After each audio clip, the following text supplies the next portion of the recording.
Hey everyone, thanks for checking out What's at Stake this week. I'm your host, Crystal Chanel, here to bring you up to speed on everything that went down this week. President Obama may be on his way out the White House, but there is still work to be done. The pressure is on to replace Justice Scalia, who passed away suddenly this past weekend, and the Republicans are not here for it. Despite the fact that President Obama still has 335 days left in office, those who love the Constitution are ready to change the rules again on our president. The Constitution is pretty clear about what is supposed to happen now.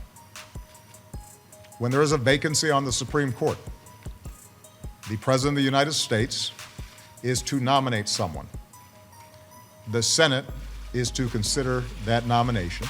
Some believe that since it's his last year, the Senate shouldn't take action on President Obama's nominee and ought to leave the vacancy open for the next president. I'm amused when I hear people who claim to be strict interpreters of the Constitution suddenly reading into it a whole series of provisions that are not there. I think not. President Reagan, Hoover, Taft, and Johnson have all been there and done that. Can we talk about Kendrick Lamar for a second? After Kendrick gave us a powerful politically charged performance on Monday evening at the Grammys, he scooped up his 5 wins and reassured us that being unapologetically black is lit. Things are heating up in the dirty South right before the South Carolina primaries.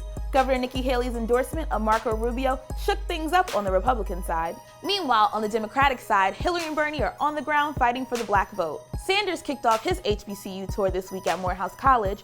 Lethal force is the last resort, not the first resort. While Clinton gave us a major speech on race and rallied with Sandra Bland's mother. I present to you Secretary Hillary Rodham Clinton, our next president. No other young woman like Sandra Bland has ever pulled out of a car for no good reason and thrown into a jail where she is found dead.